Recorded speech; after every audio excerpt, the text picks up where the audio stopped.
Daffy. Shut up. We're ready to go. Title card's going up, which means StarCast episode 132 for Thursday, December 13th. Going live in 3, 2, 1.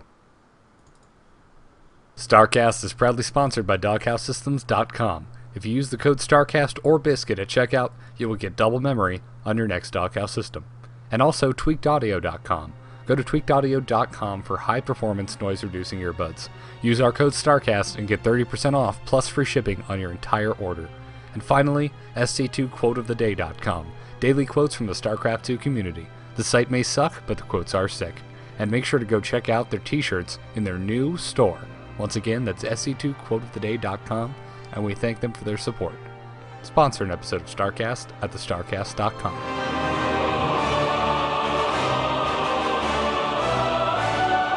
Hell, it's about damn time for StarCast. Incoming transmission. Biscuit.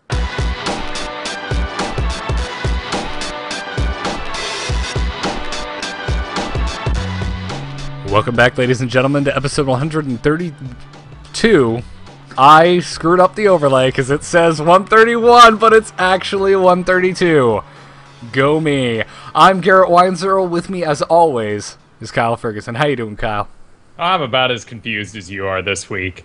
It's tough. I mean, there's no lead up. We didn't even get to draw our hands of turkeys. We didn't make Santa Seekers. We're not building construction paper ring chains. We just keep working.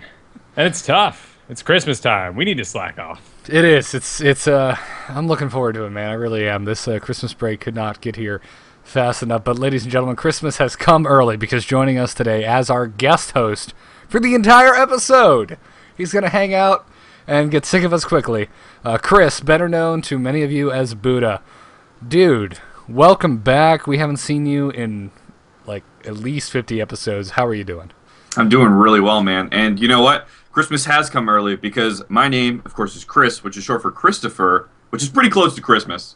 And then pretty close to Kris Kringle. the name of Santa. Okay, fine. And then my name is also Chris T, which is, you know.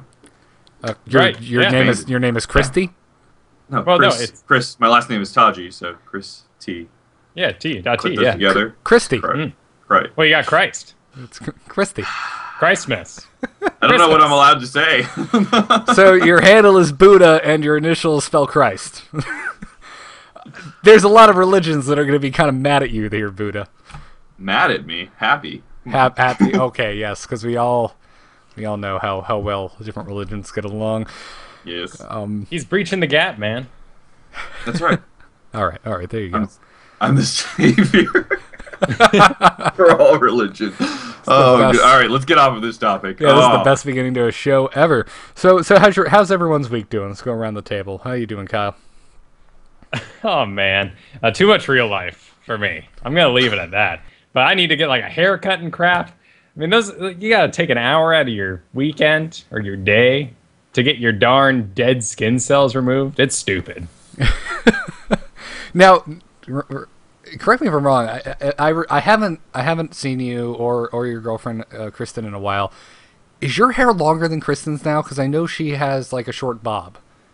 Not at the moment. Okay. No, we are both haircutless for the past several months. Okay, I wanted to know if I was officially able to just rip on you for having longer hair than your girlfriend. No, in general, yes. Over the period of relationships, absolutely yes. In fact, I would say in the grand scheme of our relationship, I have worn more makeup than she does. Would you make fun of a guy whose girlfriend had cancer and was going through chemo? No. That would be mean, Garrett. No, but I'm pretty sure the two are not. I'm like, what? Not, I don't think. Oh, it's a bald joke. I get it. Yeah, I don't think you can. Yeah. Anyways, nonetheless. Hey, Baldy. Yeah, like just be a total jerk. That's terrible. God, we're just making everyone happy at the top of today's episode. You're gonna get so much email about this. It's everybody off equally. Yeah, right? Exactly. Well, I found out that I have to get an ultrasound this week. I can't wait for that. Is there something you need to tell us? Yes, if you follow me on Twitter, you already saw my joke that, I guess I should have used birth control. No, freaking, I've been having blood tests done. I had one done a month ago for whatever reason, like insurance purposes, and they came back with heightened liver enzymes, which made the insurance say, oh, you must be an alcoholic because your liver enzymes are high. So we're going to brand you as an alcoholic for the rest of your days and charge you a ton of more money. So I had to go and get it retaken, thinking, and I haven't had a drink in like a month. It's like longest period in a while I've gone without even having a single beer and no Advil because, over-the-counter drugs and stuff like that can do the same thing. And the drug test came back with the same. So now my doctor's like, we should probably ultrasound your liver just to make sure. My doctor sounds something like that. He's actually a really nice guy. But, yeah, so I'm kind of freaking out. Like, You should have told him you're not an alcoholic and that you're a drunk instead. Alcoholics go to meetings. Drunks go to parties. Got a point. Oh, there you go, BuDDhA. So, nonetheless, as everyone knows, I'm afraid of needles, I'm afraid of medicine, and they can't give me a ultrasound until the day before I leave for my Christmas vacation, so I won't even know what's wrong with me until after my vacation. It's gonna suck. I'm freaking out. Hopefully it's not serious, because you're going on a cruise, right? Yeah, we're going out to the Bahamas with the family. Which would be a ship. And if you had to get something inside you removed while in a ship, I saw a movie recently that made that rather horrifying. I would assume I'm freaked out, but I have a level head to the point where I would assume if it's something really, really serious, I would have other symptoms, which Sure. I don't. Like dying. I feel fine. So no, I don't. Chat rooms like I love chat rooms like WebMD up in here. Are you using any prescription pain relievers? No, I'm on 0 medication. It's been like over a month since I took an Advil, so totally clean system, and it still came back with heightened liver enzymes. Yeah, don't go to WebMD. It's bad. I have apparently 3 different types of cancer and AIDS at the same time, according to WebMD. So Sure. Anywho. Moving on, BuDDhA, you recently freaking. It seems a little shocking, but yes, let's get into the real show. Yes, I'm moving on from this. I just want everyone to know that if I seem a little freaked out, that's why.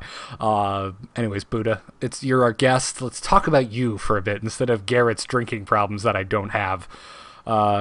You recently. When we talk about drinking problems, that I'm on the same page here. So I'm aware. I remember that after party at BlizzCon. Dude, don't. I'm sure Kyle does too because he was the only sober one. Not the bowling alley. No, not the bowling. That was terrible because Katie got really sick and we had to leave early, and all I wanted to do was rage, and I wasn't allowed to rage because I had to be a responsible boyfriend. Not that I'm blaming my girlfriend. I'm just saying, like, it would have been nice to party with everyone else. On with the show. Yes, on with the show. IPL 5. BuDDhA, you recently got to cast that as a result of their caster search. Kind of. I got to cast one set, which I was really disappointed about, especially after they told me I lost. I was like, okay, let me cast something now. Like, I'm here. You flew me in here. You're just going to make me cast one thing and that's it? I wanted to cast. Like, wait, it's because you didn't win the overall thing where the one person wins and gets to stick around or whatever? Well, the one person that wins gets to cast one of the semifinals, right? But I was like, you flew us all out here for, 6 days or whatever. Let me cast something. I mean, I don't know. I was like doing nothing for like 5 of the 6 days I was there. Oh, that sucks. Well, I mean, yeah, that does suck. I mean, at the end of the day, though, I mean, you did get to go to Vegas for. No, I'm happy. No, don't get me wrong. I'm not like complaining about getting a free trip to Vegas and getting to hang out and go to IPL and stuff. But it was just weird. It felt like I wanted to do something more while I was there, I guess. Yeah, no, I mean, I can completely understand that. That's yeah. No, I would feel the same way. It's like you're sitting on your hands, like, come on, man, I just want something. Sure, it seems like they embraced an idea that wasn't their own. I mean, MLG, these things work because there are so many games happening at once with multiple beta streams going on in the background, whereas IPL was pretty well organized by the time we got to Vegas. Yeah. Well, almost everyone was like invited or qualified, right? There was no open or anything. So there were 72 players, which is a lot of players to have qualified or be invited. Right. And they were all like flown in and paid for their rooms and stuff. So it was actually like a huge investment by them. But regardless, I feel like Yeah, it was all structured out. Almost all of the games were casted, which is incredible. It was over 4 days for only 72 players, and they had 3 streams going all at the same time. And some of the casters were getting tired, and I was like, I can, I'm here. You want me to cast? Put me in, coach. Put me in. Yeah, really. Yeah, that's sad to hear, man. I can't imagine. So were you just like sitting in the stands and like, could you not help the compulsion to cast? Were you like the crazy guy in the corner, kind of casting to himself, like, oh, and he goes in and he blocks it with the force fields, and oh my god! And everyone's like, dude, what's with that creepy guy in the corner? He's like backroom cast. Hey man, you want to hear some real cast and step behind the curtain? Well, me and the other 3 guys in the top 4, we casted on Friday, I don't know, but all Thursday and Friday, no, Saturday, yeah, no, Friday, I don't remember. It was so long ago. It's Vegas. My alcoholism is taking over again, but we were all sitting in the corner, and we're all like, oh yeah, this is a Stargate in this PvP build, and we're always right or whatever, and I don't know. We were kind of practicing to each other unofficially, I guess. That's funny. They should have at least picked the top, like 2 top of the 4, not 1 out of the 4. Because then there's 3 guys who are angry, and don't lie, man. You probably found them in an alley. It is Vegas. You probably beat the shit out of them. Also, they put 2 of the casters together in a room, and I was with a random staff member from IGN or whatever. And yeah, we were talking about like, oh, it's so weird, like he won this competition and the next night he strangled himself in bed. I don't understand. It's like, why would you put 2 people in the same room together if like one of them has the potential of winning like their dream job and the other person is losing it to them? That doesn't. Yeah, that's really funny. So you were just stuck with an IGN dude. Were you asking them why their reviews on IGN seem so inflated, or? No, he was there doing a documentary, or not a documentary, a mini series for IPL 6 on like how esports is doing, so that people like just watching kind of esports for the first time have something to kind of introduce themselves to it. It was a cool project, but I didn't get to talk to him very much about it. Also, he was really mad at me most of the time. Why was he? Dare I ask why? Well, I snore really loudly, so he was mad. Oh, I thought you meant you were like in a holding room. You straight up like roomed with this guy in a hotel. Yeah. Oh, okay. I thought like you were talking about some other room, yeah. before. Okay. Like, all right. Oh, that's. Well, so he went out and bought earplugs, and that helped. But I was like, sorry, man, I don't know what I'm supposed to do. So, yeah, I have a story like that from MLG, which Octane Pro could tell you about, because his friend snores like crazy. So I got the floor, and I had to listen to snoring. Thanks, Patrick. Earplugs apparently really help, though. I did get some eventually after 2 nights of no sleep. So yeah, that's terrible, man. So you got any fun stories, man? You were in Vegas for the better part of a week. I got to hang out with a lot of the casters for a lot of time. I didn't hang out with like the really famous ones for a long time because I'm not shy, but I'm just like I don't want to like pretend like I belong in this group of elite casters kind of thing. Don't lie. So I hung out with, yeah, kind of like that because I'm sure they already have people to hang out with. They know each other really well, right? Because they cast all the events together. Yeah. But I hung out with Kibbles, the IPL second, like he's like with Kevin Naki all the time. Andrew Dunn, he's really fun. He's always got like a caffeine high going. He was always drinking and gambling. I think he lost $2,000 over the weekend gambling. Ooh. But it was hilarious Ouch. to sit behind him and watch him. Oh yeah, he didn't make rent this month, but it was so much fun to watch him. No, he limited himself to $2,000 for the weekend every time he goes to Vegas, I guess. So that was his limit, quote unquote. He was a lot of fun to hang out with. And then Grubby was like the most chill caster in the world. He sat there and shot this shit with us for like 20 minutes. Yeah, Grubby is one of the most absurdly kind and personable people I think I've ever met in my life. We've ran into him at the Columbus after party, and he's just super chill dude. Had no idea who I am. And he was like, what's up, dude? And just talking. Yep. Yeah, really nice. And then last one is I got there on Wednesday, and they had a casters meeting on Wednesday, so I went because I didn't know if I was supposed to go or not, because I was only casting one thing that weekend. And everybody's standing in a circle, like, all these famous casters, Total Biscuit, Apollo, Frodan, Grubby wasn't there yet, but I mean, there were like 20 or 30 of us, and I recognized like 3/4 of them, and the rest of them were the off-stream casters I didn't recognize for some reason because I'm an idiot. And Apollo walks up to me, sticks his hand out, and says, "Hi, my name is Sean." And I was like, I think everybody here knows what your name is. So it's like the equivalent of being backstage at a concert and like Bruce Springsteen comes up to you. "Hi, my name is Bruce." Himself. It's like, we're aware of who you are, sir. This is awesome.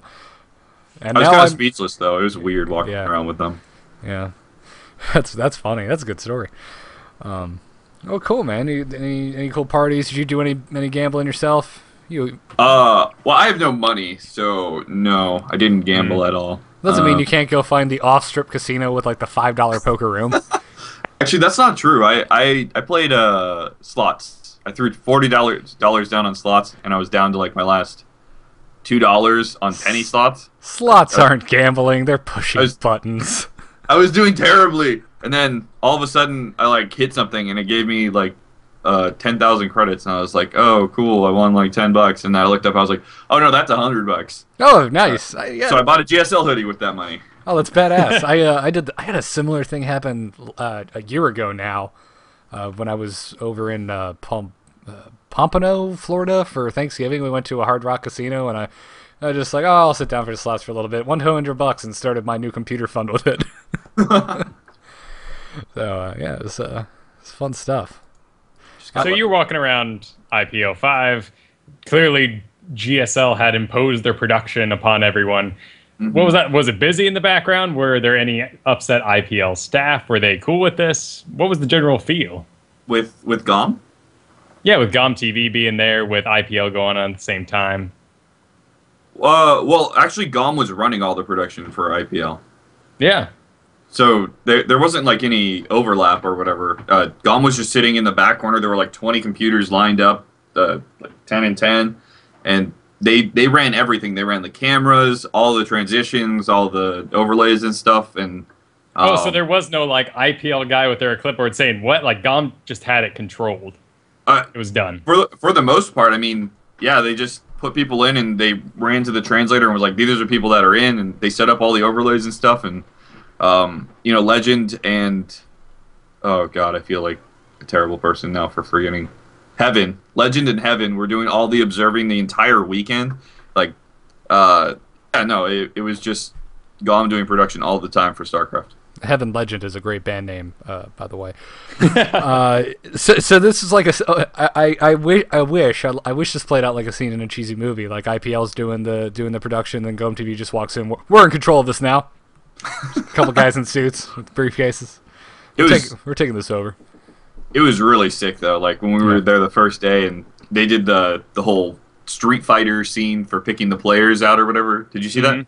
Yeah, I did, dude. The production was so sick. Oh. I'm so jealous of you that you got to see like what the GOM production looked like, because I would have given anything to just like stand behind that row of 20 computers and like watch how they do it. Because I geek out on that shit so hard. Yeah, they were against the wall, so I didn't get to see like behind them, but you could tell. I mean, we were there before the seats were even out, and they were all sitting back there running their tests, and just watching them go through rehearsal or whatever was awesome. That's badass.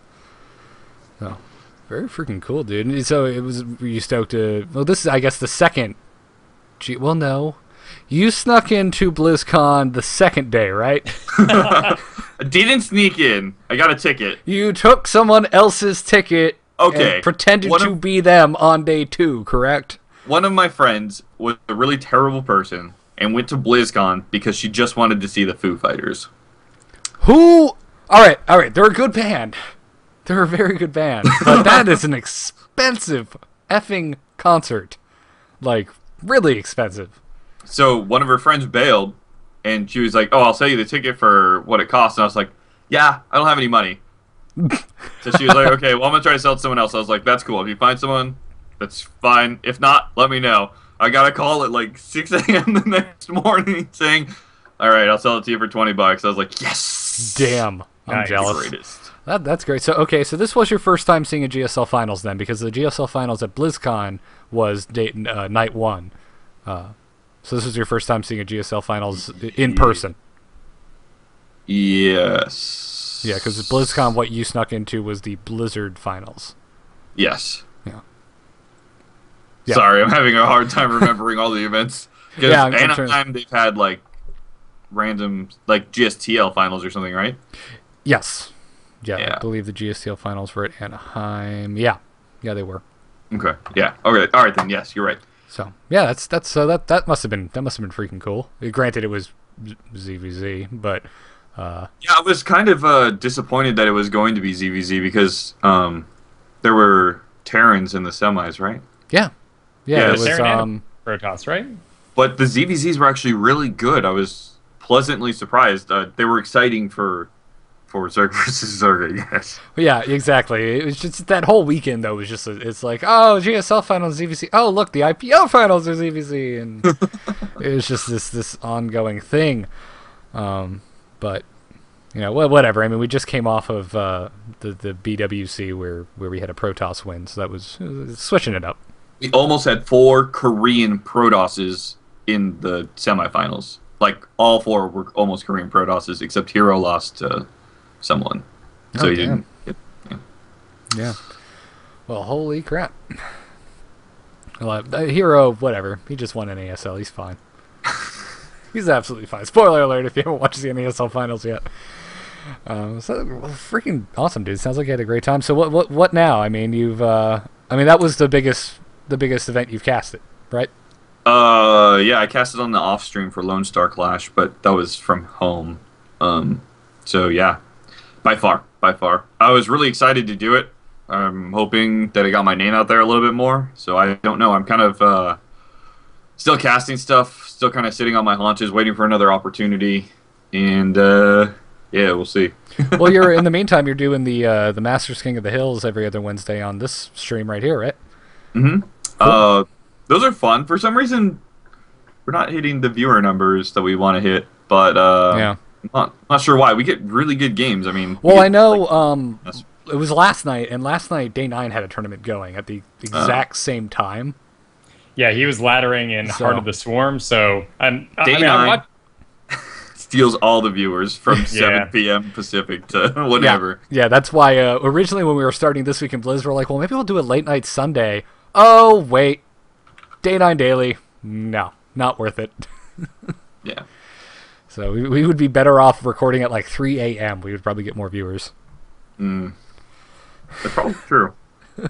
So do you have any game plans? Any other events coming up that you're kind of like hoping you get in with, or just kind of playing the field now? I mean, there's an event every weekend, right? So yeah. I'm hoping for all of them, but no, not significantly. Hoping for one in particular. Just looking for opportunities, and yeah, we over at I cast the ISTL too. That's the main thing I do for. It's the Indie StarCraft Team League. Right. We're raising the prize pool from like $500 to like 3,000 or something this season. So nice. Hopefully that'll get our viewers too. Is that under the cap where you have to get Blizzard involved, or is that over? I actually have no idea because I don't really run administrative stuff. You just cast. Yeah, I just show up. Huh? Oh, I think that's over the cap. I'd have to look into that. That's interesting. Whatever the case, Blizzard, if you're listening, ignore that. Pay no attention to the man behind the curtain. Yeah, we'll edit that part. Yeah. Out and back in after Blizzard listens to it. Before we get into the news, I just want to announce that the StarCast YouTube is more or less updated. There's still some missing VODs because the file format that XSplit saves is freaking weird, and I'm having issues with that. But there's a lot of episodes over there. The most recent episodes are up over there, so you can go to youtube.com/StarCastShow and please subscribe and watch videos and leave nice comments. It is YouTube. That does not mean you have to tell me to suck a phallus immediately. It's not a requirement. So yeah, get over there, check it out, and subscribe. Subscribe. You're welcome. Yeah, thank you, BuDDhA. I think we're now up to 15 or something. Yeah, we were so late on the YouTube train, Kyle. I don't know what we were doing. Well, podcast and all kind of started that way. Then we're like, maybe we'll add some video, and Octane Pro's like, get your video on, sir. Basically pushed us out on stage. We're like, we're not ready for the end. And here we are. I don't have pants on. I don't have a sheet hanging behind me. I kind of like folding my laundry while I do the show. Yeah, we pulled it together a little bit. Great. You know, got some overlays. But is it true that there was a slight upload error in last week's episode? So you have to do the old switcheroo trick. Switcheroo? Yes, I heard that accidentally episode 101 got uploaded last week, and people need to delete their previous. That was the podcast. Yeah. It was a copy paste error. I fixed it like the same night. So yeah, you have to, if you've got an RSS reader, make sure you delete 131 and refresh. Yeah, for some reason we're talking about Overlord speed. That is the wrong episode. There's Yes, no it is. Jason Lake. Yeah, no. 131 should be Jason Lake talking about business and dropping many knowledge bombs. Also, before we move on to news, next week is our Christmas special.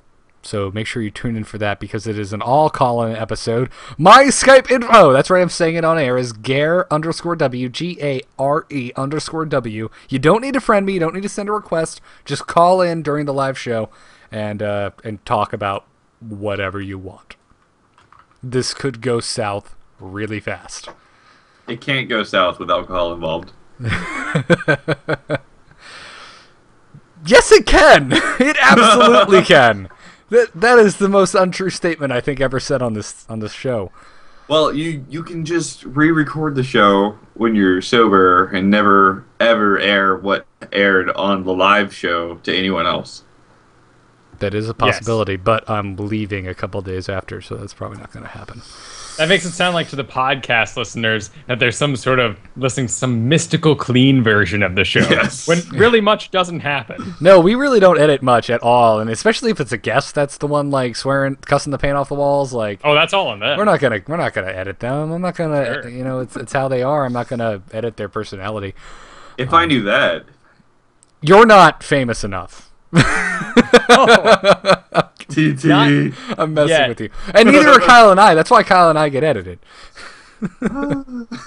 When can we expect drunk StarCast in the chat room? I'm not sure if we'll be drunk on StarCast, but this Monday you should listen to This Week in Blizz because we are doing a This Week in Blizz drinking game while we report the news.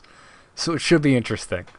Yeah, I'll give you a sneak peek of what I sound like drunk. Oh, you people really drink that? Oh, that's gross. What is this? Somebody get me a wine cooler. So anyways, yeah, tune in next week for the Christmas special. Call in. We're just talking to you guys all episode long. It'll be Thursday at 8 p.m. Eastern Standard Time. Looking forward to talking to you guys. Let's get into the news, guys. BuDDhA, what league are you in now? You still Masters, or what are you rocking? So now, okay. So you've been playing a lot of Heart of the Swarm.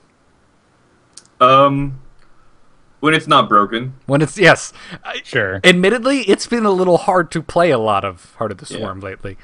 If the servers have been up, it's been interesting. And luckily we're on PCs because Macs haven't been able to play at all. Nope, but that's what you get for trying to game on a machine that should be used for editing and art. So, yeah, there's my elitist opinion on the subject. Thank you, guys. I'll let you burn at the stake by yourself for that. I use Apple every day at work, and I love it to death, but I would never want to game on the thing. Mm. Anyways, so last week we had the Heart of the Swarm beta balance number 8, which was massive and brought sweeping changes to the game, and apparently some of them just needed to be smacked with a Nerf hammer really, really fast, because beta balance 9 is already here as of today, and yeah, there's some interesting stuff in it, and some not so interesting stuff, like the very first one, which is the Medivac Caduceus Reactor color being changed, which is important. That means there is now a visual cue that someone has done the upgrade, but it's by no means something the three of us can kind of spitball on for 15 minutes. Sure, Yeah, I mean... no, it's like the Blue Flame upgrade, right? Yeah. It didn't used to be blue. Right, exactly. Yeah, so it's very much needed, smart to have, end of story. It's not very strong. It's going from that slight green to more of a teal. Oh, really? They could do more. It could be like a green to a red, which is what I assumed it would be. Or, in the campaign, we actually had it split into 2 beams. Granted, we're increasing the healing power on a single unit with the upgrade, not splitting it. Wait, green to red, like they're healing Marines by just throwing blood on them, so it fills in the wounds that are. Yeah, I mean, that's what the medic in TF2 does. What? It's a healing color. It's red Team or blue Fortress? depending on what team you're on. Oh, The beam he Why- shoots, it's color coded. Well, I always play on the red team because it's the right team. All right, fair enough. I don't know, man. I was, if it fades green to red, I'm just like, he's healing him with Christmas. The power of Christmas is healing you. I personally would like to see like pink and blue, so it's kind of like Ghostbusters. Oh, you mean like weaving over one another? Hell yeah, man. Get There some- are way too many medevacs in the air. The chances of crossing the stream are too damn high. There are less medevacs in the air now, sir. They're longer. They take longer to build. They're more expensive, and they have more throughput now, so you need less of them. What if Not you had to what I micro saw. your heels so that they didn't cross? Oh, that's interesting. I like where your head's at. Skill cap goes up, man. Otherwise, Yeah. a vortex goes down on your whole army. Oh yeah, that one little tiny vortex, like it blew a little piece of snot, and that's the vortex now. Yeah, Real vortex. Come on. Someone punctured a hole in the map. Oh, I dropped attack. Oh, vortex. sorry, guys. Yep. Widowmine had its attack priority decreased to 19, down from 20. This is the unburrowed Widowmine. The burrowed Widowmine hasn't changed. That's interesting. It's very rare that we see attack priority changes. Even in I don't the even beta. know what any of the attack priority numbers are. I didn't realize they went up to 20, or like what the number is actually. I don't know. Yeah, and I'm not yeah. even sure. Like, is it if the higher is it the higher priority, or is it like earring hole Oh. sizes, and the smaller it is, the higher priority it has? That's my question. I would assume you'd be making it more targetable when it's unburrowed, but No, I think less because it's not Less? an attacking unit now. Or I mean, it's not attacking you. You know what I mean? right. But that's also if you don't have a detector, the only time you can target them. Kyle found the list. Oh, Let's post that in the chat room, Google flew away. and let's pass this around. So, Click on the it link. does seem to go up to 20, with most normal units being at 20. Yeah. Only units that are actually needing to be ignored will be Yeah. lower than that. Yeah, it's like 20 across the board. Most of the things that are lower than 20 are buildings. Well, and like Thank God, cocoons. force. What was that, Buddha? Thank God, force fields have a 0 attack, whatever. Because I would hate to attack an invincible force field. I would hate to attack something I cannot target. An untargetable unit. Okay, all right, that's interesting that it's by 1. Weird. I don't know. David Kim didn't grace us with his explanations this week, so we'll just have Yeah, to. it's clearly an odd system, but that 19 means a lot because between a cocooned baneling that's transforming, you have a 10. With a baneling that's out, you have a 20, which is as high as it goes. So looking at things like orbital command, or even more so, a planetary fortress is a 20. It basically, and then- it looks like all attacking units are at a priority level of 20. Yes, but missile turrets are at 19. So that one little number change makes a huge difference. Because if you do have a unit or a planetary fortress in the area, those things suddenly become slightly ignorable. I always thought for some reason that banelings had extremely high attack priority, but it's just the same as everything else. Yeah, it seems to be. It's interesting. Anyways, the armory for the Terran, the vehicle and ship weapon upgrades are now once again separate. Boy, they changed that fast. That was Yeah, that that was here seemed and a little gone. bit crazy because everyone was already playing mech and TVZ, and now like battlecruiser transitions are actually kind of viable. And now I they're not. ran into some this week. Yeah, but the armor upgrade is still combined, which I find odd. I find it inconsistent. Well, I like it because it does match the other races with the full number of upgrades. I think. Oh, you're that- right. I didn't even think yeah. about that. And if you're actually doing that, like lore-wise, you got tank armor. Clearly, tank armor isn't meant to fly. They should both be separate. How do you make a tank shell more damaging though? More fire, dude. Come on. More fire. More fire makes everything better. And how do you make it go from 75 to only like 81 or whatever? Oh, that's right. And Yeah, not way more. it's backwards from what I'm thinking. So you actually upgrade the ship plating together. Well, that makes no sense then. There should be separate. One is not aeronautic. You're whining on the basics of lore, correct? Yes. Okay, And so the fact everyone that, of ignore course, what Kyle's about to say. Kyle, go. I've already said it's too late now. It makes more sense that they both shoot the same sort of weapon research rather than, armor. But who knows? What if the armor? Okay, I'm gonna jump on your lore argument train here for a minute. What if the armor is made from the same damn material? Yeah. I mean, technically everything's made from the same material because all three races are mining the exact same resources. That's true, and combining the weapons would be a lot more powerful. Moving on. Protoss, the Oracle, because they cannot leave it alone. It's the bunker of Heart of the Swarm. The Pulsar Beam activation now costs 25 energy, and while active, it drains 2 energy per second, which is down from 4. So, have you seen this thing attack a mineral line? Haven't seen it personally yet, but I have heard many horror stories, mostly from Patrick, or Octane Pro, as the show knows him, whining at very loud volumes about just getting jacked by early Protoss aggression. So what I've found is if you're playing Zerg against Terran or Protoss, because of all the changes that have happened, you actually can't expand until you have 10 Spine Crawlers and 10 Spore Crawlers. It's out of control. Are you trolling? Tell me you're trolling. I mean, the Oracle melts mineral lines, and the only anti-air you have is a Queen. And the Queen doesn't do any damage to an Oracle. I mean, it can sit there for a good 20 seconds before dying, and literally it like kills multiple drones in a 3-second. Oh. Yeah, it's quick. It's really fast. It's really. Do you think? Fast. I mean, we do have the Spore Crawler now attached to the spawning pool. Is that enough?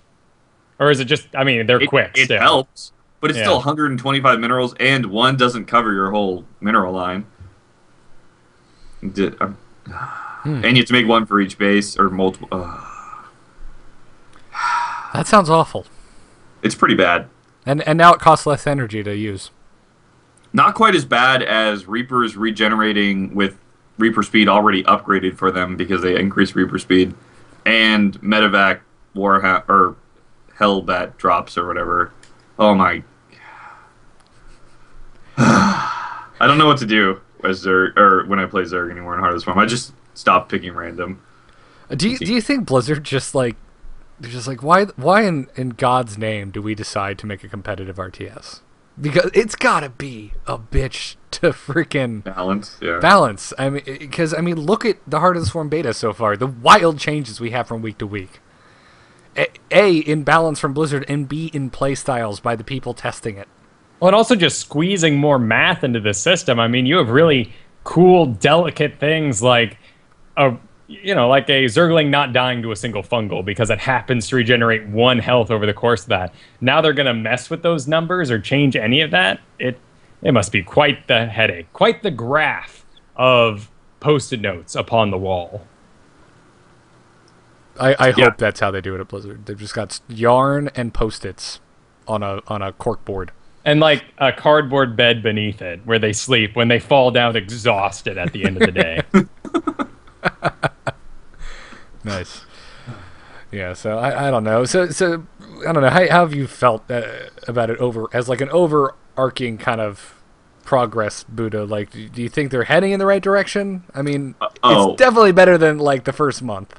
Yeah, Balance Patch 8 was terrible and terribly awesome, right? Because finally it doesn't look like they're just adding 3 new units to the game or something. It's like with the Medevac changes, with the Raven changes that they added to Wings of Liberty, with all these changes that actually make the game different, the expansion is actually bringing a new metagame, and people aren't like going out of their way to try new units. It's like, oh, these actually meld in a composition together, right? Unlike the Swarm Host, which is, it's like you have to create a new strategy around it, or you have to find a way to make it work, which was really easy at the beginning, but now you have to find a way to make it work, and it doesn't meld well with the game, right? There's no way to really get it in there unless you're doing a strategy specifically tailored towards the Swarm Host. But now, like, with these Medevac upgrades, with Reapers regenerating, there's cool different ways that you can just minorly tweak your play, and it creates this whole new,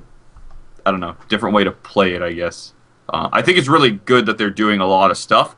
It just needs to be tweaked. Yeah. Can you guys hear me still? Yeah. All my screens just went black and turned back on. Okay. That's odd. Sounds like a Yeah. video card error. Great. Sounds More like stuff to Ghost. replace. He's a ghost. A spooky ghost. Are you still Zerg only, or are you playing random now? Oh, I switched to random before the new episodes, I think. I just came in on Zerg one. Yeah. Oh, okay. That shows how much I keep in touch with you, BuDDhA. How dare you? Now let's bridge that subject. Swarm hosts, you got something against them? No. They're really, really, really, really, really strong in ZVP. There's a strategy for Swarm Host, Hydra, Overseer, where you just make Swarm Hosts and you park outside the Protoss' base so they can't leave. And then they're like, oh, the best way to deal with this is Tempest because, it has long range. And then Hydras can't hit it. And then they make an Overseer and you can't get vision with an Observer because Hydra Overseer is better than Observer. So now you can't see these stupid Swarm Hosts burrow and you're stuck in your base the entire game. So I don't know if people have found a way around that. I haven't, so I don't know. I just like do crazy like Forge Fast Expand into 12 gate Zealot cheese in that matchup. Punish all those dirty Zerg players. You're just countering the overall meta and hoping that the Zerg are sticking to it.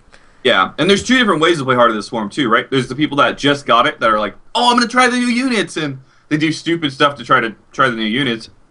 And there's people that have already tried it, and they're like, oh, you're doing something stupid. Well, I'm going to punish it so that the metagame can't go that direction so that we can, find a way that's safe to play but still uses the new units, and then people get mad, and yeah. So maybe this Pulsar Beam isn't so much for, hopefully not, Blizzard encouraging the mass killing of workers, but instead because of its Revelation ability combined with the damage that is now cheaper to take care of Swarm Hosts. Or, wait, but it doesn't work on Swarm Hosts, because it's only against Light, right? Pulsar Beam? Oh, they just get bonus damage against Light. You still do 15 damage. You just do 25 damage against Light units. Is that true? Yeah, looking at it right now. Okay. Huh. All right, then. I don't know. Maybe. I think it's more for drones, though, because if you make Swarm Hosts, then you're not committing to defense or, playing a really heavy macro game. So maybe just to kill off drones if they're, I don't know, maybe. Sure, and you can squeeze out an Oracle well before there's a formidable force of Swarm Hosts available. Yeah. 15 plus 10 to Light. So they two-shot. Oh, God. Oh, yeah, no, I got stuck in a similar situation this week. My natural expansion got cannoned, and then my main base got oracled. It was gross. I almost wish there would have been Phoenixes just to make things a little worse. Octane Pro keeps crying about Oracle DT rushes. Well, DTs this week were plentiful. Why would you not open DT anymore? Well, it's not as enticing as it used to be after this patch, because last patch they nerfed they reduced the cost of the Dark Shrine down to 100. But now it's been raised to 150. And So, the previous little more original expensive. price is still 100 minerals, 250 gas. So they're evening it out, which is odd. Yeah. I'm not sure what they're trying to encourage here, because clearly sometimes they say we're reducing that gas so you can enjoy those upgrades or so you can get there quicker. Now you can afford it, but Well, they were saying, David Kim said during beta balance number 8 that they wanted to promote late game DT use. yeah. Which, why you would then make it so cheap that it would encourage early ass DT use? I don't know. And I wouldn't have a problem with this necessarily, because for Zerg you get the fast spore crawlers now without the Evo chamber, which is 125 cheaper, of course. But Terran has no additional way to get detection early. And, I don't know. I feel like you have to open Reaper Expand to see how much gas they're taking fast. Or, I don't know. If Terran had another way to detect units very easily, I think this would be better. But right now it's because I like the idea of DT Expand in Protoss versus Terran. I think that's a thing that should happen, but why not just DT rush at that point? Well, you just denied your own liking of the build. Well, no. I if a missile turret were easier to get to for like a stationary defense against DTs, then a DT expand, like taking the watchtower with a DT, so they have to save up scans if they want to move out. So it becomes a more all-in attack from Terran if they want to move out across the map. I like that idea, like a DT expand, but just making DTs and sending them into your opponent's base shouldn't be as easy. Like a missile turret should be cheaper or not required. I don't know. Maybe attach to the barracks. Yeah, kind of mirror the something like that. Zerg strategy at the moment. Everyone's whining about scan, saying scan is so easy to use. Yeah, but because you've got so many of them when you've got one orbital. Decent players use their mules and it kills them all the time. Yeah, I guess the equivalent would be, well, how would you like to spend your larva injects or your chrono boost to detect? Like that's and you have to save them. It's not like oh, I'm going to not use my next one. It's like, oh, I have to ahead of time think about not using this, and no. Yeah. Exactly. I mean, you can scout, you just try and scout better, but I mean, if they really want to hide that thing, they're going to hide that thing. Mm-hmm. So it's not like you're Zerg and you just sack an Overlord. DTs are so fast. God. Are they? Really? Is that sarcasm? It's sarcasm. Like it's funny because it's been in the game since beta, and we're like, they're so fast. Like we've never seen them. So fast. Seen them before. Get a full surround with Marines before scanning. I swear. God. Yeah, pretty much. Tempest had a slight change. The kinetic to overload weapon damage versus massive was increased from 30 to 50. So they're really promoting Tempest play versus massive units.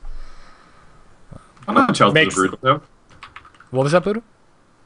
How much health does the Broodlord have? Broodlord. Kyle's bringing 225. Okay. Damn. So 5 hits. Yeah, that's gonna kill a Broodlord pretty quick. Yeah, it doesn't fire the fastest. It's got pretty good range still, though, right? It's like more than a siege tank, I think. Yeah, it's got pretty El Nutsoid range, and I'm sure you'd have more than one. Yeah. Well, and this feels like a direct reaction to the mothership only being able to vortex or single kill unit a single non-massive unit. Just stop there, Kyle, and just say this is in direct reaction to the mothership no longer being worth a damn. Well, it just needs to stop being called vortex for one. Yeah. Pinhole. Yeah. What's your thought on that, BuDDhA? We talked about it for a few weeks now that Blizzard even mentioned that they want to keep the mothership in the game, but they don't really want to make it good enough to where it's used in pro games. But why? I think that's absurd. Like, if it's not going to be good for pro games, remove it entirely. I thought it was incredibly exciting, and it made the skill cap higher because now Zerg players can't just A-move with a giant ball of units. And now I feel like, once again, they can. I guess the Tempest will help with that, but you know, it was awesome to see pro and pro-am players like splitting their Broodlords, using hold position on half of them if they had a large number, trying to bait out force fields, trying to get that neural parasite off, feedback going down on infestors coming forward. Like, there was these awesome exchanges, and now it's back to, okay, well, let's just remove this unit. So I mean, I personally think it was pretty one-sided. We even with that. Even with Vortex, right? It was difficult for the Protoss player. No, because I'm saying even with the Broodlord micro, you were saying, like, I still saw Zerg after Zerg after Zerg just getting raffle stomped by a Archon toilet. Those are like, I feel like those are like highlighty things though. Like really good Zergs were you know, neural parasiting or trying to from multiple angles and burning the vortex as fast as they could. And I don't know, maybe you're right, but I felt like it was okay. Protosses were still complaining about Broodlord Infestor, right? Even with the mothership. So clearly, it was both ways. Yeah, I mean, that was also another point that Blizzard brought up, is they didn't think the Vortex should be that much of a fine line, because if they used it on the Broodlords correctly, game was over. But if the mothership got knurled, game was over. Game was over. So, and that was kind of the thing. Like, it shouldn't be that black and white, that the fate of the entire game rests on this one ability. Sure, it was a wonderful drama, but now we've enjoyed it and we're ready to move on. Yeah. What do you think of a similar change, BuDDhA, of the Raven no longer doing splash damage with its mighty missile? I don't get it. I mean, I know what you're talking about. I just don't understand. Raven Seeker missile wasn't really being used anyways, right? Well, they were used this week to own DRG. Yeah. Yeah, But well, they got a movement speed increase and all that jazz. Now it does that weird delayed launch, like it shoots out, waits 3 seconds. Does it auto kill? Sorry, is No, it for sure kill? No, it's not. Damage. The way it works now is it ejects from the Raven and it sits in front of the Raven for 3 seconds, and then the boosters ignite and it moves really fast. So if you notice a Seeker missile pop out, you have time to react, because But it doesn't do splash damage. It doesn't do flat splash damage. 300 damage. So it's more for Ultralisk, Colossus, Broodlords, big, expensive, dangerous units. But you're spending 200 gas to kill a 200 gas unit. Yeah. Right? Ravens are still 200 gas. Yeah, and it doesn't do anything after that. Yeah. I mean, well, what's the recharge time after one shot? How long until you can get another one off? Well, it costs energy still, right? Am I like so far behind on these patch notes that I have no idea what I'm talking about anymore? No, you're absolutely right. I think you're about right. You're just I'm saying you're correct on the cost of the unit. I'm trying to figure out how long between the original, like you shoot off a 100 Seeker missile, how long till that Raven can shoot another one. Well, and BuDDhA's argument here is that once it shoots that missile, it is nothing but a flying detection box. Right, and now, you kill off 10 Ultras with 10 Seeker missiles, meaning you had 10 Ravens, and then they just remax on Zerglings and Ultra, or, even just pure Zergling or something, and now you've got 20 supply tied up with all your gas in these units that don't do anything anymore. I guess they could drop auto turrets. Yeah, good point. get all that base off, guys. I guess it would be. I guess it would be better in like you're trying to pick them off situation, like before the main, meeting of the two armies. You have your Ravens go ahead and try to pick some off, and then recharge by the time you actually go at it. Yeah, it's ridiculous. Zombies in the chat room brings up point defense drones, something that I alone haven't seen in a very long time. They're still good in certain situations. They're amazing in certain situations, but I feel like we do need to get that missile right to make it a well-rounded unit. Yeah. Well, we're talking casters. LOL. BuDDhA was a caster. But he's not a magic caster. What do you think of the Infestor change? That was a stretch. The Infestor change, the last one with the eggs in the... With the eggs not taking the bonus damage, with the reduced health, and now a ranged projectile attack. Okay, so I have to ask, because I didn't actually test this. Does PDD block fungal? Point defense drone? Interesting. I have no idea. Uh-oh. Chat room? Back us up. Anyone know? No, it doesn't. It does not, according to Zombie. This is according to the chat room podcast audience, so if we are wrong, be kind with your correctional emails. I won't be on the show next week, so go ahead and feel free to be as mean. Technically, it is still a spell and not a projectile, so it is not blocked. Okay. Yeah. I don't know. I guess it's okay. It makes it really hard to cast fungal now because I'm so used to it being instantaneous. But I like the fact that you can blink out ahead of time, but I don't. I still feel like it would be better if it were the same, except it slowed you by like 80%. So you could still split units under it, kind of, but really slowly. Because now it's like, did you move in time or not? And I don't know. Well, that's just my opinion. Blizzard already said that they tried that and it had almost no effect. Well, that's because the slowing. Did they try it on like PTR or something? Because no one plays on PTR. They did it internally. And they said it just really did not notice much of a difference. But I mean, I think this is going to reward Zerg players who, because you're going to have to lead your target now if it's in motion, and if you get good at judging where the target is going to be when the fungal lands, that's going to reward it. Like before, it was just pants on head, easy to like. There wasn't much skill involved in landing a sick fungal. Well, we can say the same about Storm or EMP. Like you can move out of Storm to where it doesn't do as much damage, so it is a little more of a positional thing. It does, yeah, but it does do 70 damage as opposed to like 35. So, over a shorter amount of time. All right. Sure, the ultimate problem was that it was such a well-rounded unit that it could be masked. So even changing things other than fungal could make the infestor more or less OP, as it were. And I like the infested Terran change. I do too. Yeah. I am down with the infested with. I think the upgrade nerf is actually maybe more important because in ZVZ it came down to like who threw down more infested Terrans. It was almost like not fungals anymore. You know what I mean? Yeah. It was infested Terrans in fights, and by taking away that bonus damage from the upgrades, like roaches, if they have +3 armor, or +3 armor upgrades, then it's 4 armor, and infested Terrans do what, like 9 damage? That halves. Yeah, their damage. roaches are gonna shred infested Terrans. Good point. Well, yeah, I think it's infested Terrans will no longer shred roaches. Roaches still do terrible DPS, just high spike. So yeah. Okay, sorry. They'll laugh in the face of the infested Terran. I'll take your shots all day. Oh, that tickles. Zerg got a slight change to the Mutalisk. They've got a new passive ability called the Mutalisk Regeneration, which now what?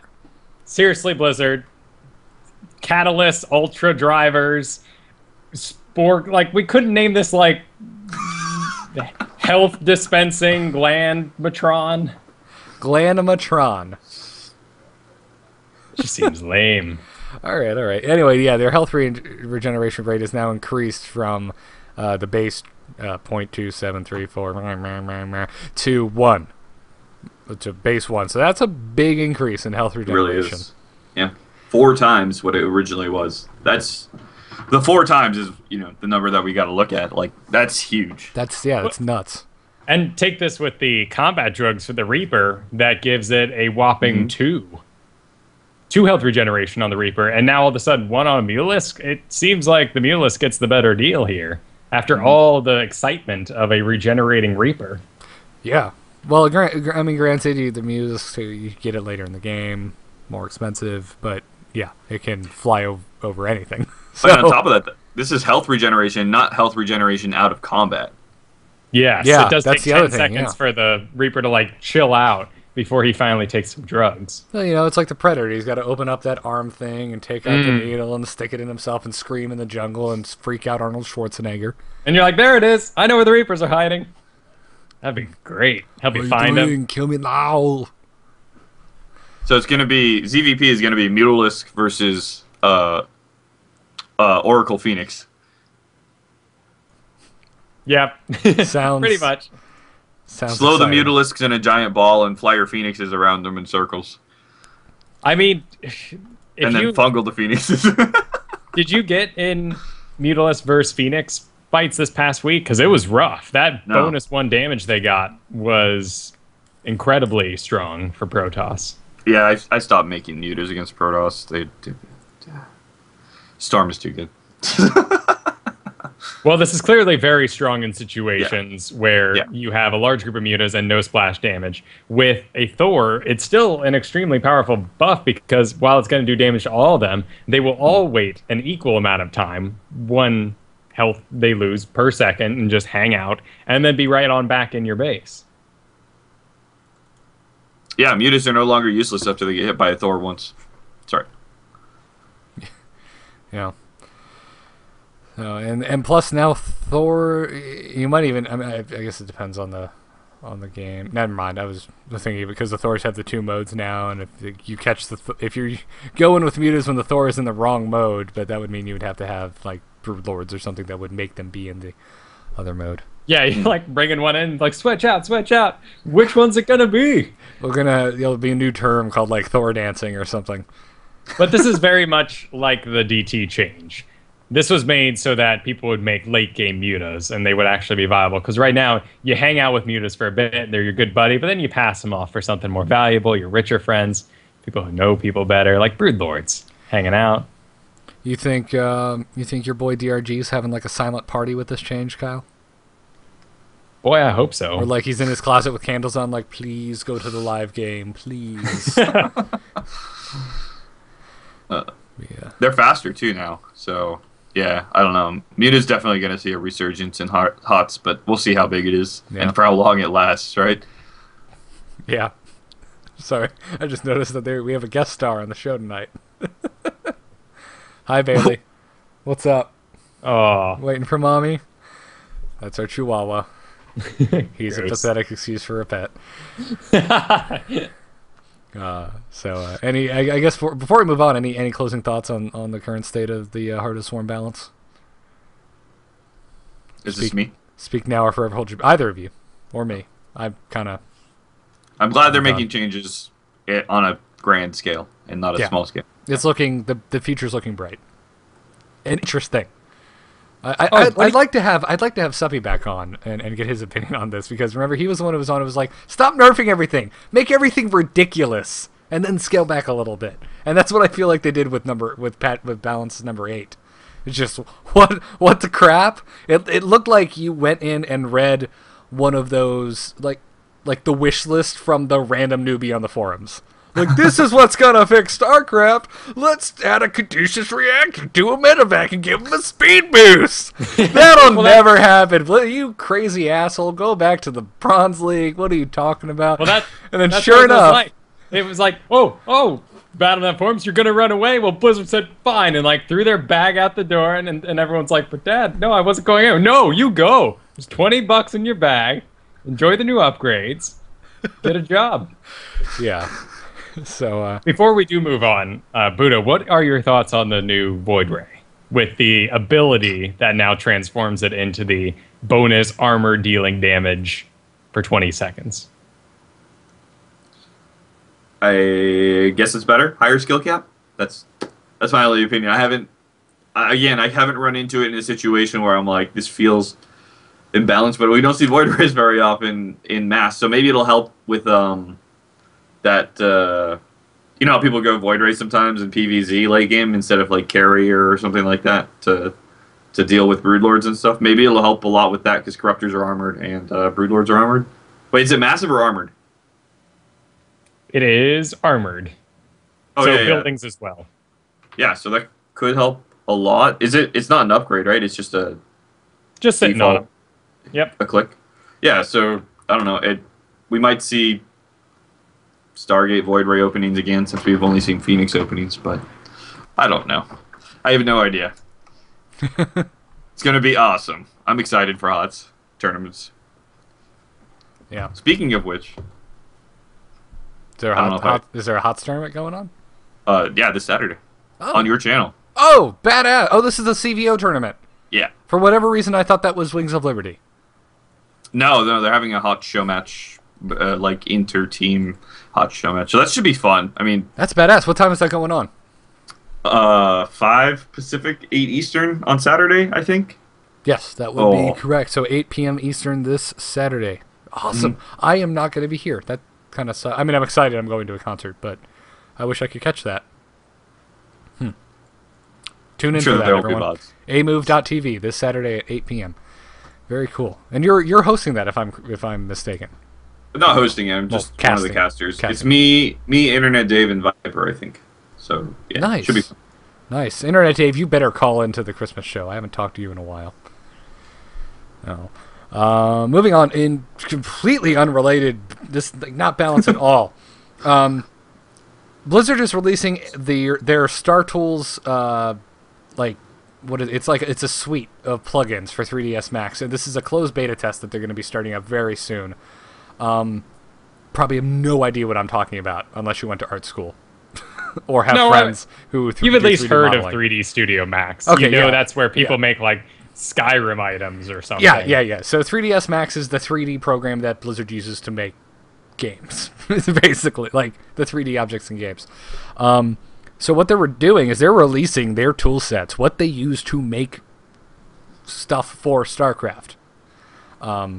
And this is freaking awesome. This means that in our custom maps now that mod makers who are 3D savvy are going to be able to make custom units, custom anything. You think of like custom cliff faces, new tile sets, whatever you want. So this is going to usher in hopefully a golden age of custom maps for StarCraft 2. Let me ask you, what is your favorite custom game in StarCraft 2? I hardly play any. I am the wrong person to ask. I honestly, I haven't played any since the last time we did them on stream, and I really, really enjoyed the Hunger Games one. It was a lot of fun. that one was fun. That is a fun damn game. You should try Blaster Bots. Blaster It's Bots. Bomberman. Okay. It's Bomberman 64 for StarCraft. Okay. And you can play with up to 16 people. Okay. In the same. Someone on, I believe, the Team Liquid forum when I announced you being on the show asked why you can never win in that game. It was Dejan. It was Dejan asked that. He asked, why can't you ever beat him? I wasn't drunk enough.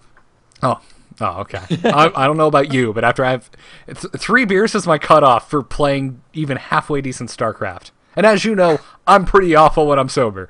If past 3 beers, I am useless. Hey, Kyle, you wanna just take control? I'm gonna go take a nap. I actually have a problem with that. What was that, BuDDhA? Sorry, go ahead, Kyle. Oh, well, I was just gonna say, I'm like, Garrett, don't talk to me. Just look at the pings. What pings, man? What mini-map? Like, Garrett, damn it. It's like, except that's like me playing Dota with you sober. There's a bunch of pings going on, Kyle. What does that mean? Like, incoming. Oh my god, here they come. And you're like, I see a forest. Oh, where'd they come from? I see a forest. Kyle, where do I buy my boots of speed? Oh, that's great.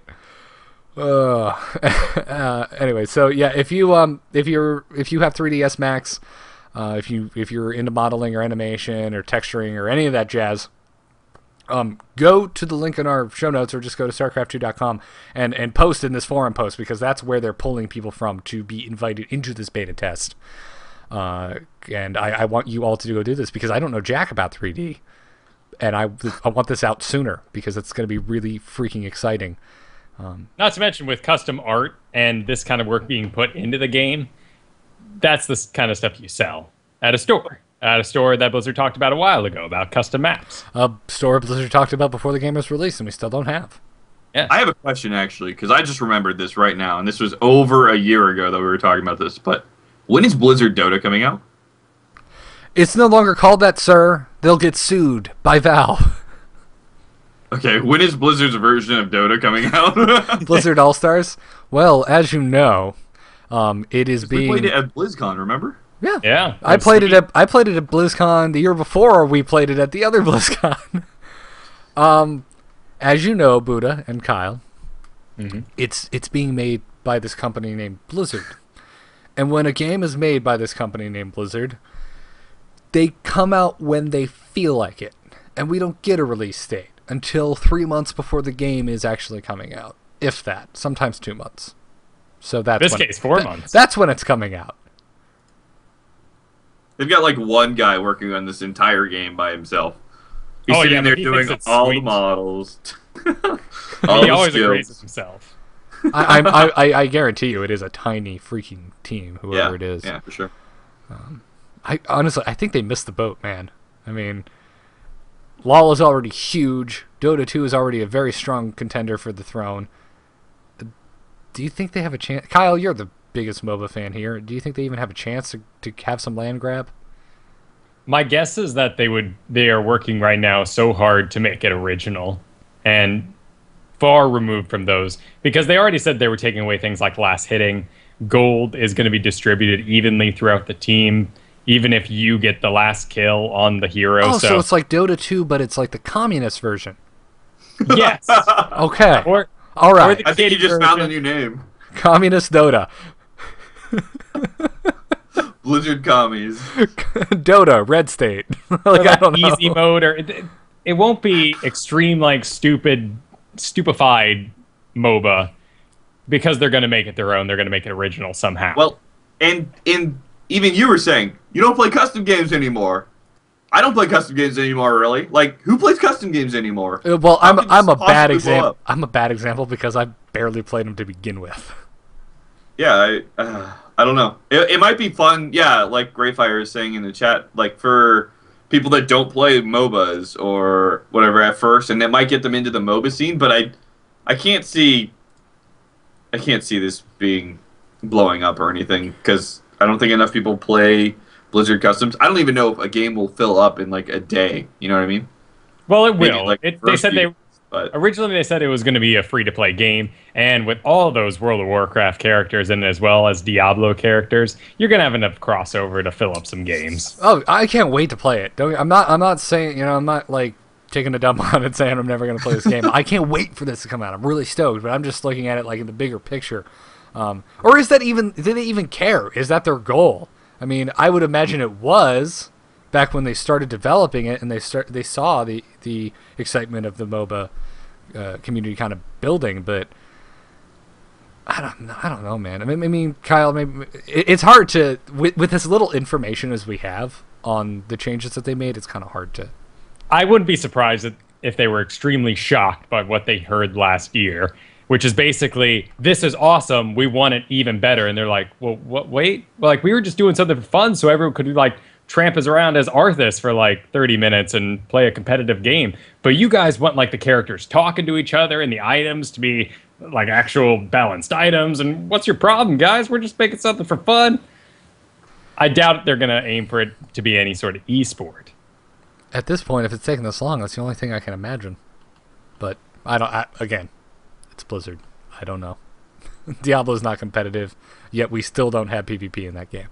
Being the Super Smash Bros. Of the Blizzard franchises, it would be a great flagship for their multi-game interface switch around. That is a very good point. Yeah, because that was the other thing they were talking about. They eventually want BattleNet to be a close, like a Steam experience almost. You launch BattleNet, and then you just pick whatever game within the Blizzard universe you want to play. Which is great for us, Kyle, and our show, that talks about all of the games. Yeah. you guys are going to have to get to episode like 400 before that happens. Yeah, probably will, but let's be honest, I got nothing better going on. Flattering. In other news, before we get into the esports results, just wanted to say congratulations to Hearthstone, who graduated from the Fnatic Academy. I'm not saying that StarCast is the reason, just because Sasquatch came on the show and then also graduated from the Complexity Academy, but maybe I am. Maybe I am. So BuDDhA, this is great for him. This is all riding on you. If we get a third person launched to stardom, we can officially say this is a StarCast bump. But until you do this for us, we're just wasting our time. And then we're just sitting here not being rocketed to stardom wondering what went wrong. So we're going to be like that guy who every girl he dates and then breaks up with him, then goes and meets the one. Wasn't there a movie about that? There was, I believe, and I believe Dane Cook was in it, wasn't it? What the hell was that called? Oh, you might be right. It wasn't that good of a movie. I just remember there being a lot of boobs. Yeah. Who knows? Anyways, had a bunch of tournaments going on this past week, other than IPL 5, which was 2 weeks ago, but we had to talk about it, BuDDhA, because you were there.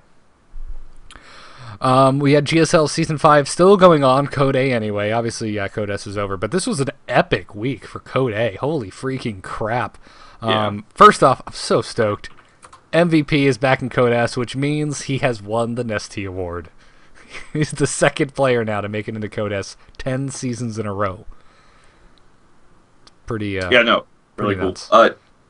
And I like it that it's the Nestea Award, because then people will be like, oh, what's the Nestea Award? But it could just as easily have been called the MVP Award almost, and that would make sense on kind of two levels. Yeah, whereas the Nestea Award, it's like, oh, is it sponsored by the drink?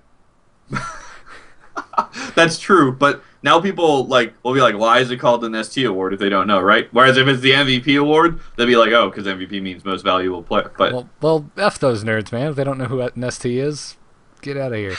Sure, but if you're just gotta cater to the casuals. Yeah, if you're just joining the GSL, there's a lot of jokes about Nestea that you're going to miss out on. Guys, you're like, who is this guy? Why is he never playing? What finals did he make it to? They're going to be making jokes about Nestea's name, and we're all going to be like, dude, that was so 3 years ago. I mean, at least Nestea used to win. I mean, remember when July was still in GSL? They was always talking about how good July was, and it's like, well, he's never won squat. He is yet to do good. At least Nestea has won in the past. So yeah, that's funny, Kyle. But there's nothing friendly to casuals. There's nothing casual about the GSL. Yeah. Yeah, you're probably right. That's all I have to say about that. There's a lot of content to watch, and if you ain't into it, you probably aren't having a good time. Yeah. Yeah. Life is back into Code S. We got 2-0'd Yanghua. Baby 2-0'd Symbol is in Code S. I'm really sad. I love Symbol. He's like, one of my favorite Zergs. Dude, Baby's been incredible recently. I know. I'm definitely rooting for Symbol on that. Pult's back, and DRG, man. I'm sorry, Kyle. Yeah, knocked out by his own teammate. That's no fun. Can we They talk look like about they the... Oh, sorry, go ahead. Oh, they look like they were having fun until DRG wasn't. Yeah, it's all fun and games until someone eliminates the other one from Code Flip and S.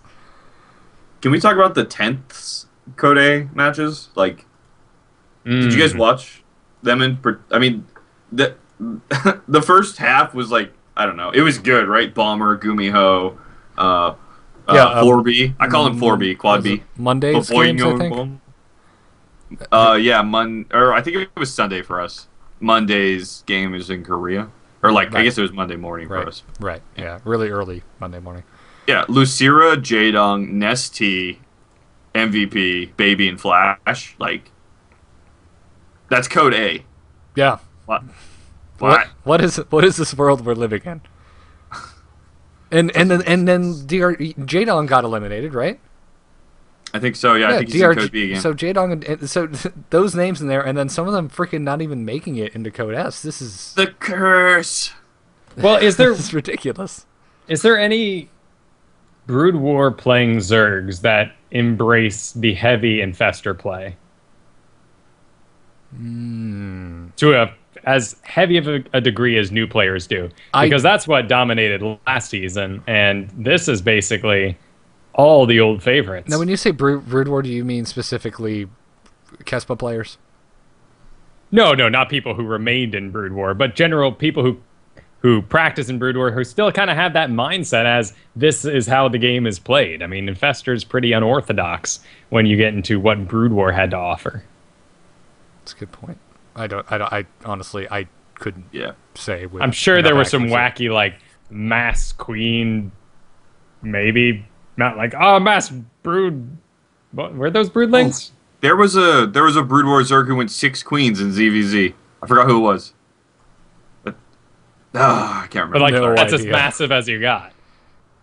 Yeah. No, it was pretty ridiculous, though. I don't know. Because at most we see, like, 3... it was like a 6-queen opening, not like... you had 6 bases and 6 queens. Well, it won't matter after the Infestor nerf goes live, so there's that. So, any of the earlier matches that you would really recommend, BuDDhA, for our listeners out there? I'm going through. God, I saw like half of these. Flash and Baby was pretty good, actually. I won't spoil it, but I'm biased though because I love TVT. Like I think TVT is the most. I think TVT is the most in-depth matchup from what you can do from the beginning to like how you can harass and maneuver. And I don't know. I love TVT. I'm so happy. I never get this on the show. Kyle's always like, I understand why it's interesting, but I don't want to watch it. Yeah, Flash and Baby was really good, and those are 2 Kespa players, right? So their mechanics were like top level, and they bring a fresh perspective to the game, at least a little bit. Yeah, those Kespa players, man, they hit the ground running. They got up to speed really, really fast. Oh yeah. Last week Iron Squid is going, and last night, man, freaking Scarlet, dude. I'm happy and a little sad at the same time. She's the first out of her Group C. She 2-0'd Marine King, just out of there. Good night. Granted, Marine King was second out of the group. He went on to win the losers match and move on. So, but Tasia is out. I'm sad. I'm a big Tasia fan. Dude, Scarlet, what her group has like a Code A and 2 Code S players, and she's first place. 4-1. 4-1 out. Good night. See you guys. Who did she actually play? Did she play Brown or? I'm looking that up real quick. Yeah. I'll let you know in 5 seconds. Yeah. Brown and Marine I King. don't. Okay, yeah, you're absolutely right. Yeah, Brown and Marine King. So she didn't end up playing Tasia. Still, Scarlett's looked amazing. It's ridiculous. She's on freaking fire, man. I'm excited to. She's gonna go on to do great things. And then IPTL started up, which confused me because they were calling it the 2013 season, but they have started up. Oh, excuse me, IPL. Selling like yourself football, like right? a car. Yeah. Madden 13 comes out in August of 2012. Like, anyone who pays $60 for a roster update, that's what they get. But Startail parting again with his Warpath. Holy crap! Startail played EG. Curious first up the bat, for Startail and drops the game, and then parting's just like, oh, okay, let me just stretch, get in the chair, and 5-0 your team. Good night. is anyone surprised by this though? A little bit. There's some people on EG that I would think would give Parting a run for his money. A run for his money, but it's like one of the greatest Protosses in the entire world against EG's lineup, and EG looks good, like much better, but they're not a Korean team, man. Well, and I think they've got Koreans, but they're not. EG has amazing players, and it has a great lineup. However, the foreigner players are so emotional, it seems, when compared with Korean players. Korean players are able to keep their heads in the game, pull it out, keep it going, but they just, foreigners, they get, one bad idea, or someone, leans over and says, I think we're going to lose, and they're like, well, that's it. Damn it. Someone slipped in my pocket here saying I was going to lose. I can't, my confidence is ruined. You just described Korean players like you would a Terminator. Yeah. Like you trip, or you're driving away in a car at 85 miles per hour, and they just get that straight run, and they somehow catch up. And their arms turn into hooks, and they're grabbing onto the back, and you have to reload for your mom. Yeah, it gets a little complex. Yeah. If only you had made it to 88 miles an hour. Then we could add multiple references. Yes, we could have, and time skews, and alternate realities, and Biff's Casino. Butthead. And then FXO 152 over Prime in the IPTL. And those are the only two matchups that have played out so far. So it's this is not like last year at all. Last year I feel like we had a last tournament and then there was silence for Christmas in the beginning of January. We've got so many tournaments that are just running clean through the New Year's break that we're not going to get an esports break this year. And I'm happy about that. So FXO is a weird team. I don't know. I mean, I'm sure you guys know the history or whatever. They were they had a lot of Australians on their team, and they went to Korea and competed, and they were not a white team. That's not the right term. They were a foreigner team, right? We can edit that part out for sure. Yes. Whatever. It's. But they now got rid of almost their entire FXO team, and they have a Korean team. Almost completely. No, it's completely Korean. It's a Korean division. They got rid of all the foreigners, and now they're restarting their NA division with Pro-Am players that I know a bunch of. And it's just really weird to see that they've replaced one with another, and now they're re-adding from fresh. I don't know. Well, here's how they won, dude. I mean, expand that little thing on Wikipedia. Yes, I know it's only 3 players, but all I see is the Zerg symbol all the way down their win list. JKS, Lucky, and Whale, all Zerg were the players they put up to bat. So, bad freaking ass. Any other tournaments? I know we had, God, what is the EG tournament like? They do a show match in the middle of the week. I can't even remember what it's called now. It's not EG Masters Cup, is it? No, not Masters Cup. Or maybe it's like EG Throwdown. I know what you're talking about. I forget what it's called. I know that happened this past week. I haven't had a chance to catch it. But yeah, anything else you caught this week, BuDDhA, that we haven't talked about? Pro League, but I mean, there's so much StarCraft. How can everybody watch the same thing? Yeah, and Pro League is on 4 days a week. And have you seen the new maps though? Where, when, why? For Pro League? No, I kind of am boycotting them because I think Kespa sucks ass. But you get to see Pro League. Actually, it's kind of a good deal. It's $5 for the entire year's worth of content. Really? Yeah. And And I hate Caspa so much, but it's such a good deal. and they have the Unholy Alliance (EGTL) in Pro League. Yes, I am quite. They didn't do so well their first night, but looking forward to how they do in the future. But one of the maps they have has a neutral assimilator blocking a ramp, and the small mineral patches with almost no minerals on it blocking paths to expansions. Huh. It's really cool. Like That's I can't remember the map name, but it's like a desert map. It's awesome, and there have been some cool games on it so far. All right, you may have broken me out of my hatred of Caspa to go and give it a shot. I say give them a chance until they screw up again, even though I wasn't Screw up harder, louder, and more like a petulant child that they are. Sure. Yeah, it's that. We used to Good have a start. Nazi-like Good grip over esports. We don't want to go national. Good StarCraft content is good StarCraft content. Yes. This content shall be pure and good, only for us. I heard Caspa is actually run out of North Korea. That may be. That may come to pass. Kim Jong-il, he's not gone, guys. He just got a new job.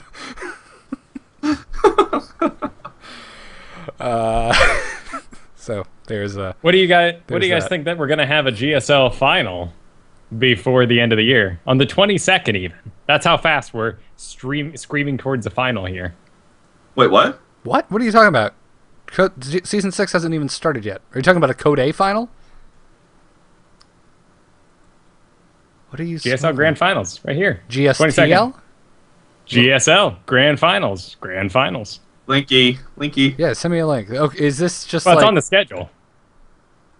Schedule. Is this like a conglomerate of like their stats of the whole year or something? No, the Code A Finals is happening. How did I miss on this? the 17th of Monday, and the Code There's S no is going way. to go all the Oh my way God. 22nd. It finishes. How did I miss this? They are busting this thing out, squeezing it in before the end of the year. This is the grand finals. This is the No, I don't know what it is. Maybe I have no idea. Yeah, It's you're not right. Code. That's- It's not Code S. It's not good, yeah.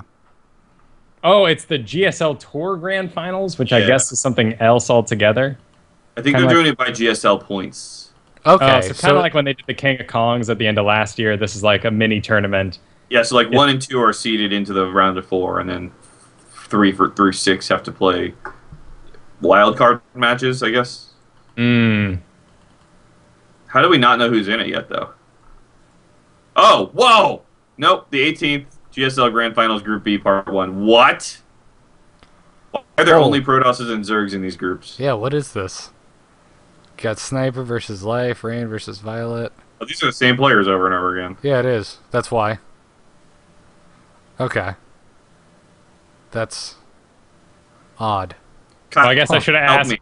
What is who knows what's going on with the GSL schedule at the end of the year? Yeah, I missed this entirely. Well, I don't know. We'll look into it and talk about it next week. Yeah. Very cool. Chat room, if you have any questions for BuDDhA, Kyle, or myself, do so now because we are at the end of the show. And reading on air because it makes great radio. Let's squeeze it in. Just make sure you pre-read the question before you read it on stream. No, I just read them out loud, no matter how much profanity or how of how much pornographic nature they may be. Of course. BuDDhA, what was your reaction at IPL 5 to Ryung's Imba spam? Oh, I laughed really hard. What reaction is there besides, oh well, he was speaking the truth? No, I thought he was making a joke because he was like imba, GG, but I don't know. It would have been better if he had added a smiley at the end, I think. But I thought it was funny. I thought he was trying to make a joke. I don't know. Did you see Total Biscuit's Twitter after that? No, I did not. He said due to Ryung's poor performance in GSL Code S round of 4, he only gets to eat at the Cheesecake Factory tonight. Oh, I did see that. You're right. I completely forgot. That's freaking hilarious. What's the joke behind that? Like, is he not like the Cheesecake Factory or something? No, it's like we're not taking him someplace better or something, I guess. I don't know. It's like going to Baskin Robbins. That's not special. I've actually never been to a Cheesecake Factory, so I wouldn't know. That's funny. That's freaking great. Are we going to see The Hobbit tonight? I wish, but I have to work in the morning. Yeah, that would kind of keep you out till 3 a.m. At Easy. least, and then I have to drive back home and then somehow will myself to sleep. Yeah. No, I'm seeing it Did Saturday. we watch Reading Rainbow? No. You didn't watch Reading hated Rainbow? that show as a child. Absolutely hated it. Was that the one with the trains? No, that was Thomas the Tank Engine. No, they were like Mr. Rogers. Oh, Had trains Oh, that in was the intro or the whatever. trolley. It was yeah, the trolley and Imagination sir. Man. Or what? No, I thought like, I thought when the intro came in, there was like a toy train set going around in a circle or something. No, there's the butterfly and like the rainbow. And I can't go anywhere. I have a feeling I'm gonna have to YouTube it. Yeah, It's a trolley, believe me, because I had a weird obsession with Mr. Rogers as a child. And then if you were watching Next Generation, you're like, why is that guy reading me books now? What's the thing across his eyes? Is he really blind? How does he read? How does he Is it see a Braille? damn thing with that thing on? Octane Pro wants to know, BuDDhA, do you plan to continue trying to seek a full-time caster position or focus more on player management? You're focusing on player management? Well, I've been a player manager for a long time, and I gave that up because, all right, let me just tell everyone, players that are anywhere near like pro-am level, most of them are dicks. Fair enough. Yeah, they just, I don't know. They don't care that much. Truth bombs being dropped right now. Yeah, I mean- no, I don't know. It sounds. Sorry. It goes with the territory, though. I mean, you have to be hyper competitive to want to. Oh, sure, yeah. Yeah, to immerse yourself in that culture, to believe that you are the winner of a grand tournament. You got to be a little full of yourself. But they just want unrealistic things, and we're like, okay, well, look, if you want the team to get sponsors, then you should really help us by creating a Twitter so we can help you market yourself. Upvote things on Reddit when we post them so that we get more publicity, because Reddit's steamrolls, right? Once something hits a certain point, people will just start upvoting it because it has upvotes. Hey, you know how you get upvotes? Don't put StarCast in the title anywhere. Dude, same thing with Artcraft Gaming, same thing with Impulse. It just doesn't work for a lot of people. Everything that is actually grassroots and community just gets shit on Reddit. And then people are like, I mean- why are there no tournaments that are... And it's like, oh, okay, yeah. No, you need to post it as, oh my god, check this out. And that's it. No information. Wow, isn't it amazing? 130 episodes, and that's how you do it. Oh yeah, that was hilarious. Big thanks. Have we talked about that on the Disco? show? I don't think we talked about it on the show. Yeah, Disco got us the best StarCast Reddit post ever, and it was the most random milestone to date. He had finished updating our back catalog, and he's like, oh wow, 130 episodes, that's a lot. So he screen caps it, posts it on Reddit wow, that's dedication. First page on Reddit, while IPL 5 is going on. What the hell? And then I love the comments. I freaking love... I almost dropped the F-bomb. I freaking love the comments, because one person goes, how's there 103 episodes? We've never heard about this before. Marketing fail. Immediately after that, someone posts a link to our Reddit post for our 100th episode that had 0 upvotes. Yep. It's And then on the thank same you. day, Idra's cat posted was on the front page, the evidence, the background work that was done by the community I during love it. that post was awesome. I'm glad that there are a lot of other people that have a love-hate relationship with Reddit like I do. Because I love it. I'm on it all the time. Yeah. But dear It's God, so hard. what a shitstorm is it? Absolutely. Oh, it's hysterical. So, anyways, this is very cool. Thank you, Discrax. That was awesome. So, anyways, that is it for the end of the episode. BuDDhA, where can people find you? Pimp all that you have to pimp. Pimp all, yo-hos. Oh, man. All right, hang on. Let me give me a second to compose myself. You guys can follow me on Twitter at BuDDhaSC2, on Twitch at twitch.tv/Buddhism101. You can follow my team Impulse Esports at imp_esports. You can follow Artcraft Gaming at Artcraft Gaming on Twitter. You can follow AMoveTV at AMoveTV on Twitter. Hey, that's my job. I can do all your sponsors for you, too. I know all those and the codes. You know what? All right. Go ahead. All right. You guys can find Doghouse Systems. Get a great deal. You get double memory on your next gaming rig if you use the code StarCast over at doghousesystems.com. Tweaked audio, you get 30% off your whatever pair of earbuds you want, and free shipping. That makes the Parkours only $15. I'm wearing them right now. They're my favorite pair of earbuds over at tweakedaudio.com. Using that exact same promo code StarCast. And you can also find SC2 Quote of the Day over at sc2quoteoftheday.com. The site might suck, but the quotes are sick. You remember their tagline. That is impressive, Nice. sir. Yeah, that's badass. And follow him on Twitter at sc2quoteoftheday.com. And one more stipulation, the tweaked audio code is not good for just one pair of earbuds. It's good for your whole damn order. So you could buy 100 earbuds and get 30% off the entire order and free shipping. Seriously, pretty cheap, fill up man. those stockings. $15, and look, I still have it right here. I got my nice little felt case for them too. Oh, Yeah. no, I wear them every day. Seriously, literally. They are phenomenal. I freaking love mine. Big thanks to everyone who gave us a 5-star review in the iTunes store, Incendium and Straight Mex this week. Thank you guys very much. We're doing great on the iTunes ranking, by the way. I don't know where all this love came from all of a sudden, but it's looking like the Wings of Liberty days again. We're pretty high up the top. We're above like League of Legends cast. I'm just like, yeah, Screen cap that. yeah. So very cool. StarCast is a production of amove.tv. TheStarCast.com is the place to go for our forums, archives, t-shirts, and more. You can catch us live every Thursday night right here at 8 p.m. Eastern Time at twitch.tv/amovetv. Go check out the amove.tv site, though, by the way. It is up. It is running. It is just amove.tv. Go over there. Just updated it today with all of the info for Biggest Fan, our latest acquisition into the conglomerate that will be the Death Star of all things awesome in podcasting. You can email the show at starcastshow@gmail.com. You can call us on the StarCast line. It's 941-882-0281. You can only leave a message there. If you want to talk to us next week on our Christmas special, you have to call me on Skype. It's Gare, Gare_W.